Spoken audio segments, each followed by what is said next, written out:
Hi everyone, I hope you are doing well. Happy Pride Month, happy Men's Mental Health Awareness Month. So see, I'm all dripped out as I can be for Pride Month, but I hope everyone is doing well. I'm excited to be back with another video. Before I get started with the video, I just want to let you guys know that I think I've finally figured out a way to be filming and releasing my videos. This is a passion project. This is something I really care about and I value. But the beginning of this year, I had released 2 videos under a month of each other. And they were in part 1 and part 2, so it was necessary. But I found that very overwhelming. I think for future, I will be releasing every 2 to 4 months just because I need to live life. I need to go out and meet people to actually see these things that I talk about manifesting in real life, to research, to beat the demon that is procrastination, to film and video and just not feel like I'm pumping out content for people, but pumping out content because I want to and I'm excited about what I'm talking about. But yeah, without further ado, lighters, glasses, tea, let's have a little chit chat. As I've said before in many videos ago, we are obsessed with aesthetics and trends. We love it. Anything digestible, curated, we are here for it. We are obsessed with aesthetics and trends. And what I want to talk about is how today's aesthetic and trend, we see that skinny is back in, the skinny propaganda, everybody wants to be small, and how that ties into a rise in conservatism and how that affects our relationship with beauty, with fitness, and with wellness.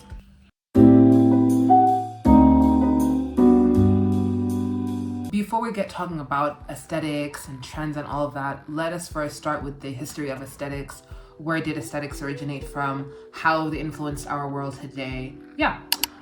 Basically, aesthetics, this is from Kant's critique of pure judgment. And aesthetics were originally a branch of philosophy. And the primary questions that occupied the field included, what is beauty? What is the value of art and beauty? And that beauty should be approached with a disinterested manner. It was basically an attitude of selflessness, devoid of sensuous gratification and possessive desires. The pleasure derived from the aesthetics was distinctly intellectual. So back then, the point of aesthetics was just admiring beauty in a selfless, disinterested manner. Think people who go to museums, hands behind your back, and we just admire, we peruse, something like that. That is how aesthetics were originally meant to be consumed.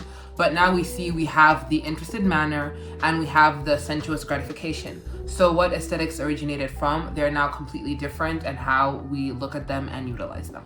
In a sense, I think it's great that as we're getting older, we're all becoming more mindful of our wellness and fitness, wanting to be healthy, wanting to work out, wanting to eat right, wanting to take care of our bodies. However, I fear that we're missing the forest for the trees by, instead of actually wanting sustainable wellness and fitness and character development that you can use essentially for the rest of your life, right? Because fitness and wellness is something you want to do forever.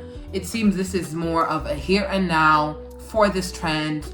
You want to embody the look, you want to get the aesthetics, you want to get the hype, you want to get the recognition. Here is a quick and easy know-how of how to do it. And I fear that they're not promoting sustainability. They're not promoting ways that we can actually love ourselves. They're not promoting things that are for the everyday Tom, Dick, and Harry. They're promoting markers and signifiers of wealth and signifiers of I am participating in these trends. And I am doing so because I know I'm gonna get the traction. So now there is an aesthetic for everything. Just go on the internet now. There are so many aesthetics, so many sub-aesthetics. And with that, we have the result of aestheticization.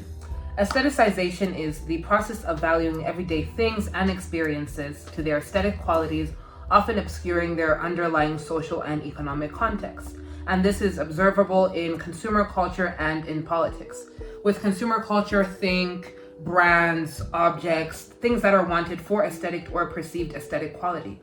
It makes people want to buy more to match the aesthetic. Think skincare products, makeup, home decor, the Stanley Cup mania, these cute little two-piece gym sets, just all these things that we see people wanting to acquire, not because you essentially want to acquire it and you would want to acquire it on your own without outside influence, but because you see that this is popular on social media, and a possession of these things serves as a marker to the outside that, okay, I fit this lifestyle, I fit this aesthetic. It's not just so about a possession of things, but you embodying said lifestyle, even if said lifestyle you cannot afford and you're not really about.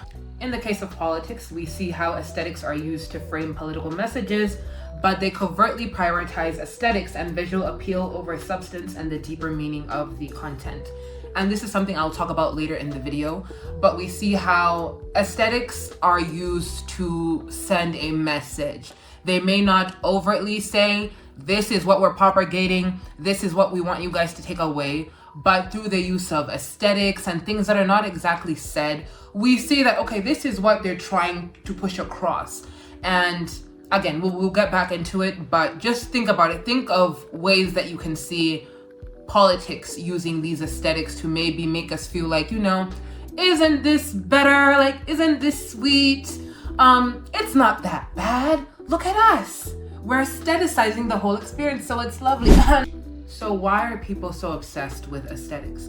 Why does it feel like people are having some sort of identity crisis and they're more inclined to jump aboard the bandwagon than they are to be an individual being? Because aesthetics mirror our obsessive desire to simultaneously stand out from others, but also still feel like you belong to a group. You want to be different, but not too different to the point where you're completely ostracized and put to the side. And we see this through a recycling of trends. This YouTube channel that I watch called Modern Girls, I love it. It's a channel that mostly breaks down style, aesthetics, and how movies use style and costuming to communicate things. And yeah, I find it very, very fascinating. And in one of the videos I watched, she talked about how in fashion there is this 20-year cycle where basically every 20 years styles are shifted and basically we readopt the same style. For example, right now we see that Y2K fashion is in with Gen Z, and that is because we are thinking of a more nostalgic time, such as the 2000s, with everything that has happened. We're embodying a trend that makes us feel more nostalgic of things that we see as, you know, glory days, and we see that with the fashion and wellness and skinniness and all that stuff. And we saw how in the 2010s we had more of a, you know, we're more like 80s, more crazy, more disco-y, more tech, but essentially all these aesthetics are just trends that are repurposed and recycled every 20 years or so. It's not a fixed number, but it's something we tend to see. Now with that trends, we have trendification, so many Asians and Asians, which is basically the process of something becoming fashionable or trendy, often in a way that it loses its original meaning or authenticity. The aesthetics that gain more traction can convey the overwhelming attitude of society. And these can also convey shifts in political or beauty ideals, such as the wellness and fitness industry, which we're gonna dissect now. So essentially, these trends are used as markers to signify where is society going, what is more popularized. If you wanna keep getting engagement, if you still wanna belong and stand out, this is what you have to do. This is what you essentially have to follow. Okay, so heroin chic was a trend that was popular in the 90s and early 2000s, and it basically was a trend or an aesthetic that emphasized and idealized a certain body type, which was paper thin, have a very waifish look, very bony, minimal dressing. Think the Kate Mosses of the world. Those were really the people who popularized that aesthetic. And then we come into the 2010s, and now it's all thick is in, y'all. BBLs, body positivity. And then COVID comes, we all start getting disillusioned. Next year, we're all getting outside a little bit more. We all have had our COVID wave. We haven't really been, you know, getting dressed, looking cute. And now we're in our whole fitness and wellness. Skinny is back in, but we're not saying skinny's back in. We're just gonna act like we wanna work out and be healthy, but you know, we don't.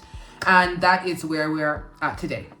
Now that I'm older, I have seen a difference in the way the media that I consume and the things that people around me do in terms of upkeep. Now that we are older, I've seen that a lot of us have gotten more into wellness and fitness, and while I think that is amazing and I think that's great and something we all need to do, I have some qualms with the way we are going about these things and the way people are marketing these things to us. Off it swap.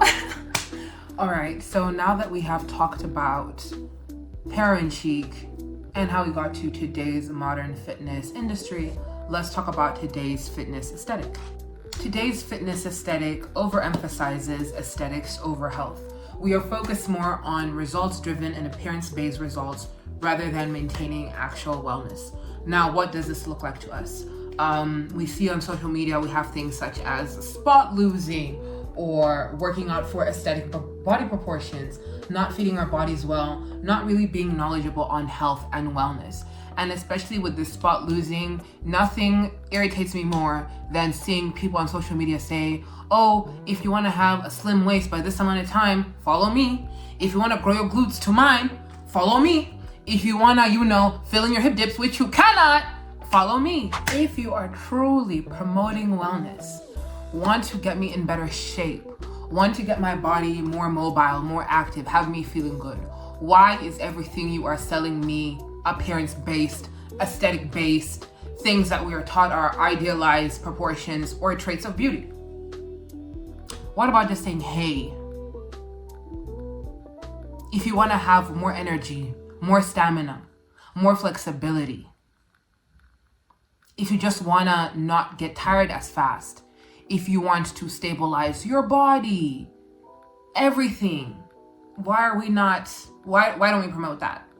It's always just, if you want to look this way, you gotta be up at 5 a.m. You have to have all these pretty nice organic and vegan meals, which most of us cannot afford. You have to be at the gym 2-3 hours a day, be back home, be ready, do your job. Make sure you have the look though. Make sure you have the body though. All of these things are indicative of you need to have the look, the body, and the money, which they will not tell us. So what do they tell us instead? Hey, if you wanna look like you are about this lifestyle, here are some products that you can acquire and you will be that girl, the pink Pilates princess, whatever the fuck kind of bullshit that they keep trying to sell us. We're now being sold wellness, things that will add to our life, but why, I say, is everything so heavily aestheticized? Are we being fed real long-term health or categorized mechanisms to help you adapt to arbitrary prolonged agony?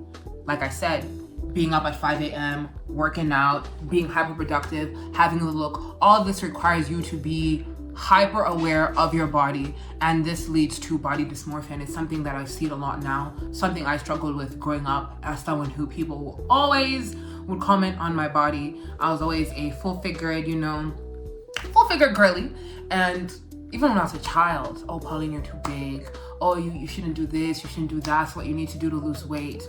And when someone hyper focuses on things about you, in turn you become more hyper focused on those things. I am more self-conscious than what I come across as, but I am very, very aware of my body, how I show up in my body, how it looks. When I sit down, I make sure that, okay, sit this way so you don't, have your tummy rolls out, sit this way so you look, more aesthetically pleasing. But all these things that I've had to absorb because I've been told you need to look presentable. You need to look desirable all the time. And if you didn't always come in a body that was desired, and you get to that point where you do reach these traits of desirability, you are more hyper-focused. You're just like, okay, I can't lose this or else I'm gonna lose all the progress and all the praise that I've gotten from other people. So I think it's safe to say that they're selling us insecurities. They're selling us this because they know that we need to feel insecure about these things to buy them. We're not gonna buy something if we do not feel an inherent need to have it. And that need is to look like we belong, to look like you're part of that lifestyle. But if we really think about it, other than a consumption of products, have we all really gained healthy, sustainable ways to be fit, to be healthy? Have we done research on nutrition? Have we done research on anatomy and understanding how the body's shaped, how the body responds to certain exercises, what exercises are good for you? Have you contacted a health professional, a body specialist? I know not all of us have these have access to these things, but what actual research, other than following a body or fitness influencer on Instagram, YouTube, TikTok, Snapchat, whatever, have you actually done? Do you love your body as it is, or are you working out because you want to change the entire structure of your body? You cannot change the structure of your body. A lot of your body, a lot of how you're shaped is genetic, and unless you have those genes in you, you're not gonna get certain traits that you're looking for. Yes, you can grow your glutes, but you're not gonna go from, like, if your bum is shaped like this to all of a sudden an intense bubble butt. You know, it doesn't work like that. And if you naturally just have, let's say, a straight torso, you're not gonna all of a sudden go this way. Because for that to happen, there has to be outside influences, cosmetic surgeries. But a lot of these influencers are not telling us this. They'll go get their surgeries, come back, and then they lean into the fitness and gym thing because they know that is it and that is popping and they've gotten the ideal shape. And I'm all for, if you want to get surgery, please maintain it in the gym, but don't come on here lying to me that you got this tiny snatched waist and big ass in a matter of a couple of weeks.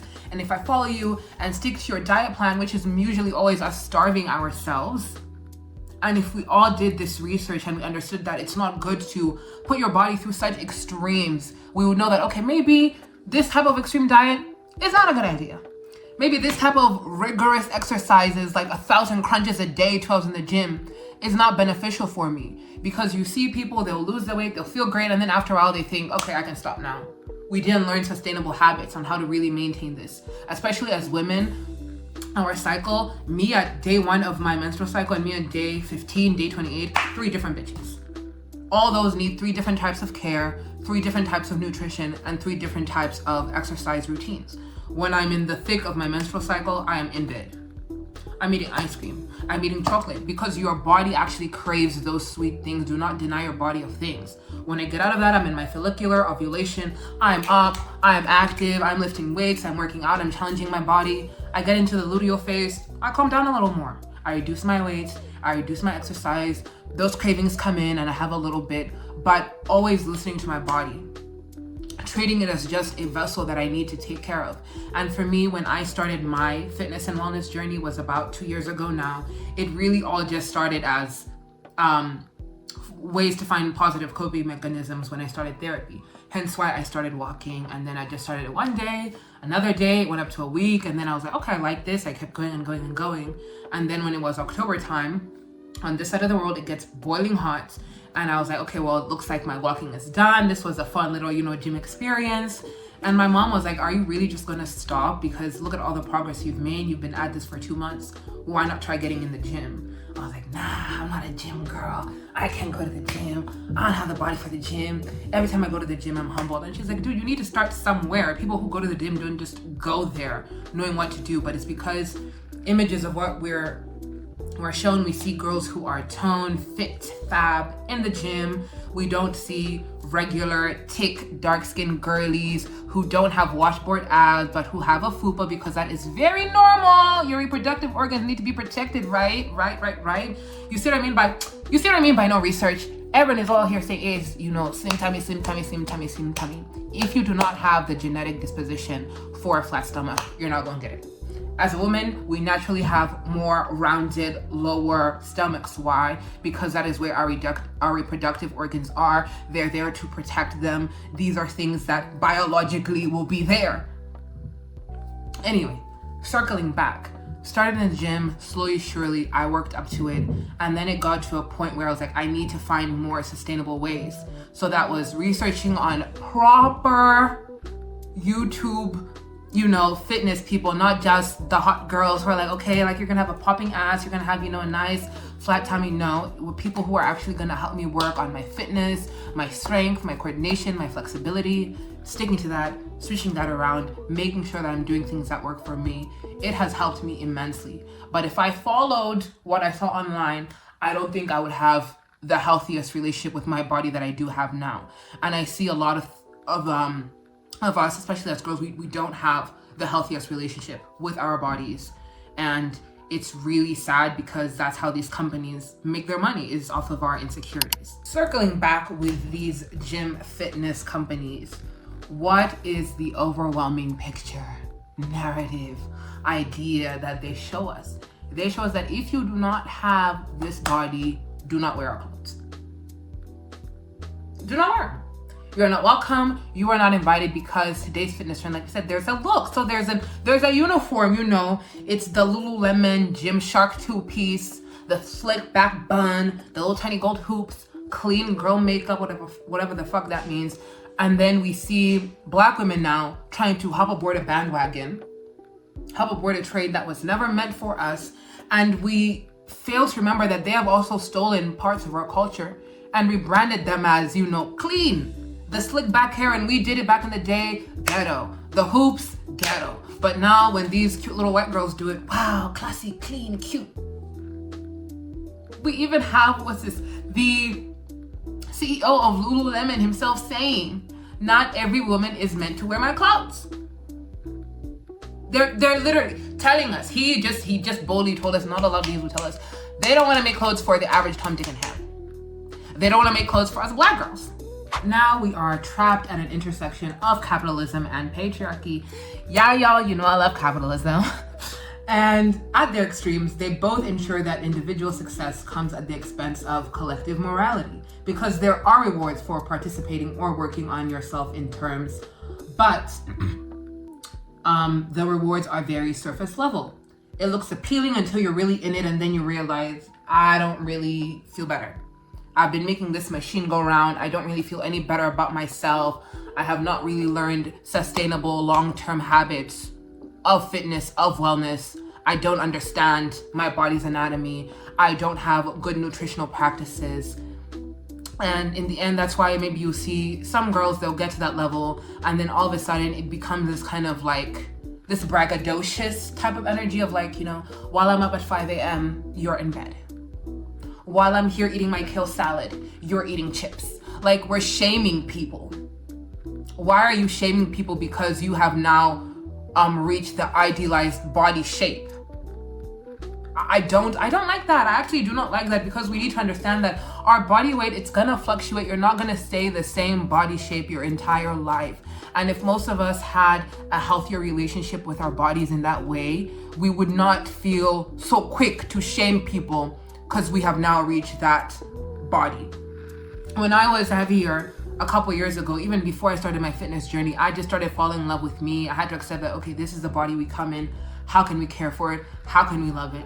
And when I did start working out, it was not that hard to continue loving my body. If I had started loving it after working out, the love for it would have been tied to now that I am smaller, now that I'm deemed more desirable. And that is why I am worthy of love, when I know that I may not always look like this, but that does not take away from my beauty. That does not take away from my worth. And knowing that I have created sustainable habits where even if I'm in fucking Antarctica, I can still work out. You know, I'm still able to get my body moving somehow. And also that's how we end up seeing how certain people, they're not able to maintain some of these results they have gotten because they did it in such a short amount of time. They really shocked their body into this losing. And then let's say you were going on a caloric deficit. And there are ways to do that. Let's say if you want to lose weight in a quick amount of time. But if you are starving your body, eventually when you get back to eating normally, your body is going to take that in times 2. You end up gaining the weight times 2. And that's how people are now just like, well, fuck, what am I gonna do? And then you go back to these negative habits internally, not consistently, but internally, because you can't sustain that long term. You lose the weight, you're happy. You gain it times 2, times 3. You're depressed again. You look online, someone is telling you this is what you need to do, and then you keep going and going until eventually we end up in some very unhealthy waters. Things like mental health disorders, eating disorders, intense body dysmorphia, just so many things that if we really just took wellness and fitness for what it is, or outside influences and what we've been told, what is fitness and what is wellness to you? How I have measured my fitness and wellness is the way that I'm able to show up in my body. I don't really believe in scales. I don't believe in BMI. I don't believe in all that crap. What I believe in is, hey, I can cross my legs now and I couldn't do that before. Hey, I can touch my toes and I couldn't do that before. I can walk up flights of stairs and not be out of breath. My posture is better. My sleep is better. I'm more healthier. Those are things that I use to measure wellness and fitness. But that's not what we're encouraged to do. Is, well, if your ass is sitting upright, you fit. You eat. These trends, these aesthetics are here to serve the here and now. And they're helping propagate a larger message, which is we are swinging back to the right. It's conservative again. It's cool to be conservative. It's cool to be conservative. We're swinging back right. Okay. Another fit change. All right. So before we talk about how we came here, how we swung back right, first, how did we get here? How did we go from liberation, body positivity, all of that in the 2010s to now thin is back in? All right, so the 2010s saw the rise in girl boss feminism, where women said, you know what? We can have it all. I can have the 6-figure job and the man and the kids. I can have it all and do it all because I am that bitch. Now, we also recognize that girl boss feminism is white feminism, a branch of white feminism, because let us face it, Black women, we have always worked historically, all the time. We have been working all the time. So this was mostly for the white girls to say, hey, like, we don't always have to be at home and depending on a man. We can do it all and have it all. As Black women, we always had to do those things. So it's kind of like, yeah, cute, I guess. But the liberation part of it, the body positivity of it, I think that is what most of us gravitated towards and what seemed like a more liberal and open-minded society. And then coronavirus. COVID disillusioned the fuck out of everyone. We were all home. The world was on fire. And then after like a year when the world slowly started opening up again, you know, everyone had been at home. No one had any excuse to get dressed, look cute. We kind of all ate a little bit more than we should have. We kind of let our bodies go.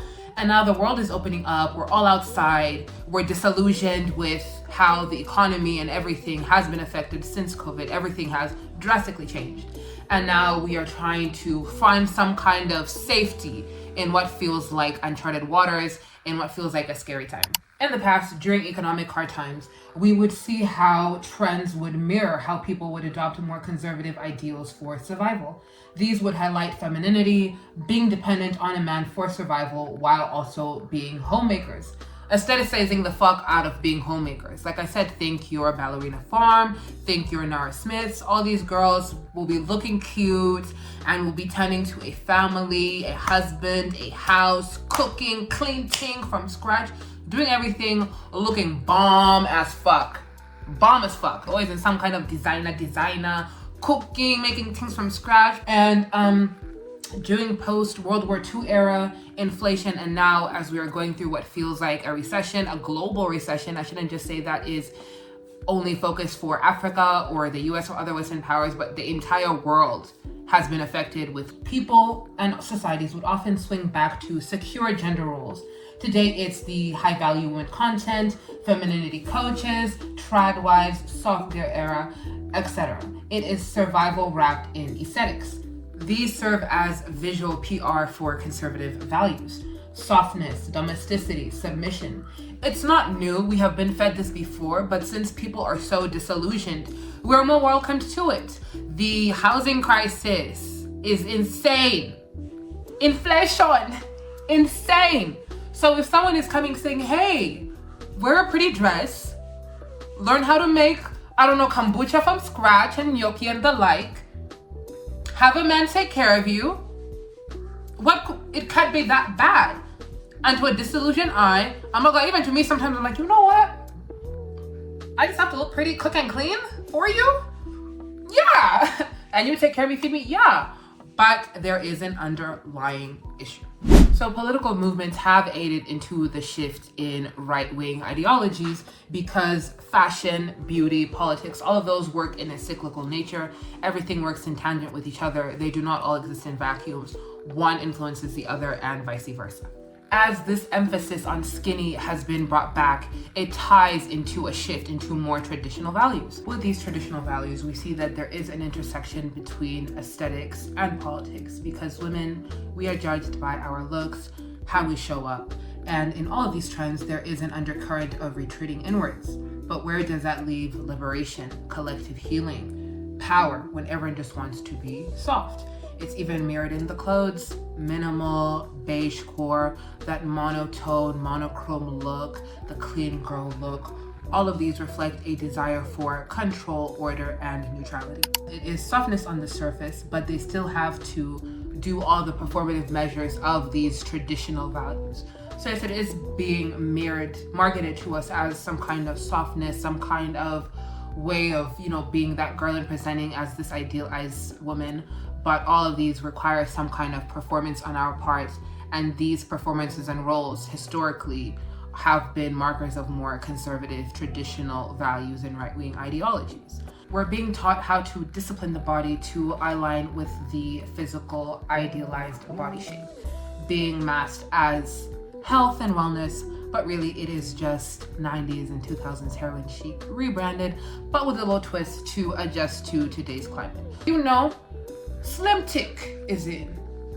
We see, especially with celebrities, with Ozempic and this whole thingy, everyone wanting to get smaller again. They're not getting boned in, but everyone definitely wants to be smaller. Everyone definitely wants to have the appropriate body proportions. Everyone wants to look good.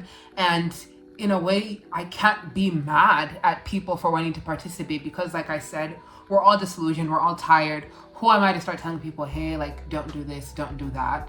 At the end of the day, we all can do whatever we want to do, but I don't want us to forget the power of collective healing and how healing, softness, wellness is supposed to be about everyone. Because where this gets more traditional and right-wing is that this advancement is always at the expense of more marginalized groups that are not deemed as more attractive to society. What do we do with those people? What do we say about those people? Are they not healthy? Do they not take wellness seriously because they're not able to match the ideal? They cannot afford what wellness costs. And I actually wanted to take a moment just to highlight the nuances of Black women participating in softness. I see a lot of us want to lean more into softness, our soft girl era.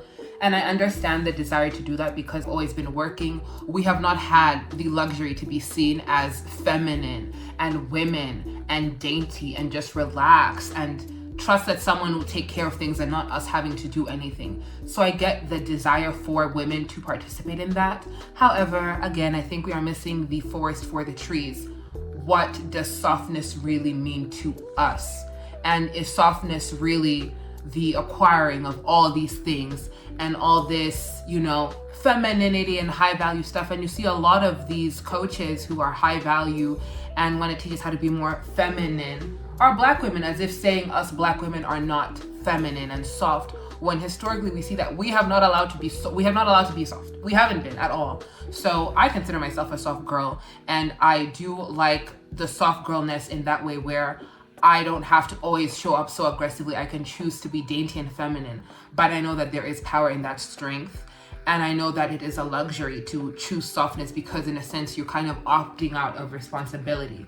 And again, we're all disillusioned with COVID, just everything that is happening in the world. So it's natural that people want to be more selfish, think about themselves.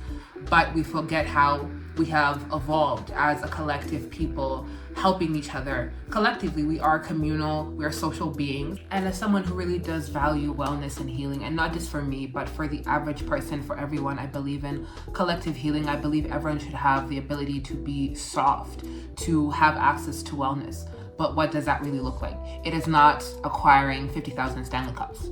It is not 50 million gym sets. It is not 23-step skincare routines. It is something that looks radically different. And I promise you, it is not online. It is nothing you can buy. It requires people to get together, to think, to converse, to dialogue, to problem solve, to critically think. But why would they encourage that? Why would they encourage free thought? Why would they encourage us to read more? Why? So yes, we have talked about aesthetics and trends, how all of that has led to all this hyper curation, everyone wanting to belong, how this has affected our political views and has led to the political shift. And we see with society, when we find something has not worked for us, instead of just course correcting, we tend to overcorrect all the way to the right. And that has affected our politics and today's beauty standards for women. And we see that some of the social implications for these trends and aesthetics as pertaining to fitness and wellness, they affect not only body image, but also mental health, societal expectations, representation, who gets propped up, who gets sidelined, etc., etc. Who knows what lies in store for the future of fashion, beauty, fitness, wellness, body image, and the like. But I would just want to encourage everyone to, when you're consuming these things on social media, anything to do with fitness and wellness, always consume it with your brain turned on. Always be critical about it. Always be inquisitive about this. What are they really telling me? How does this really help me with wellness in the long run? And let me know, how have aesthetics shaped your relationship with fitness, with body image, and also with mental health? And I just want to encourage everyone just to take better care of our bodies, listen to our bodies. This is the only vessel that you have. And think that while it may be fun to participate in the trend in the here and now, when this is gone, are you still going to be able to practice and perform wellness and fitness and show up, and making sure that that is sustainable for the long run? But thank you guys so much for watching. I had the best time. Before we close off again, I just want to say happy Pride Month. If you could tell, all my outfit changes in the end were the trans flag. This Pride Month, I really wanted to highlight trans people and transphobia and just bring more attention into that. As someone who is part of the community and an ally, I think it's very important to talk about these things. There is a lot of misinformation, a lot of harmful narratives about trans people, and I just don't appreciate how they're treated. In Africa, to even talk about LGBTQ rights is where do you begin? But I wanted to platform that. I want to talk about that. I'm very serious about that. I don't like seeing people being treated sideways just because they have chosen to live in their own freedom, in their own truth. And I think if we just kind of allowed people to do them, it's not affecting you, it's not hurting you, the world would be a better place. Respectfully, if you're homophobic, transphobic, exit stage left. Thank you so much. And also, Men's Mental Health Awareness Month. Please check up on the men and masks in your life. As we have seen statistically, a lot of these violent deaths, such as death by suicide, are perpetuated by men. Men are not okay. Clearly, as we can see, that they're really going through it, and they're not always afforded the luxury or a space for them to fully open up about their feelings without fear of being seen as not manly or just being made fun of. So check up on your homies and your bros. Like, comment, and subscribe. I love you so much for watching, and I'll see you guys next time. Bye. Mwah.